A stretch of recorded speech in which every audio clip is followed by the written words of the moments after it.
పెద్ద నోట్ల రద్దు ప్రత్యామ్నాయ ఏర్పాట్లలోని లోపాలపై ధ్వజమెత్తారు మాజీ ఎంపీ ఉండవల్లి. నల్ల కుబేరుల భరతం పట్టేందుకే పెద్ద నోట్లని రద్దు చేశామని చెబుతున్న మోదీ ఇప్పటి వరకు ఎన్ని వేల కోట్ల నల్లధనాన్ని సీజ్ చేశారో చెప్పాలన్నారు. నల్లధనమంతా బంగారంగా మారుతుంటే సామాన్యులు బ్యాంకుల దగ్గర రోజుల తరబడి పడిగాపులు కాస్తున్నారని ఆందోళన వ్యక్తం చేశారు ఉండవల్లి.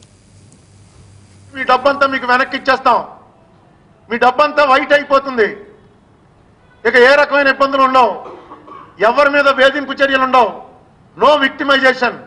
ఎవరైతే కోట్ల కోట్ల రూపాయలు దాచుకున్నారో వాళ్ళని వదిలిపెట్టను, మామూలు వాళ్ళు ఎవ్వరూ కూడా ఆందోళన చెందక్కర్లేదు అనే మాటే మోడీ గారు చెప్పుంటే ఈవేళ క్యూలు ఎలాగైతే 1000 రూపాయల నోటు మార్చుకుని 100, 500 తీసుకోవడానికి నిలబడ్డారో అదే పద్ధతిలో 500, 1000 పట్టుకుని క్యూలో నిలబడి ఉంటే వారు బ్యాంకులో కట్టడానికి.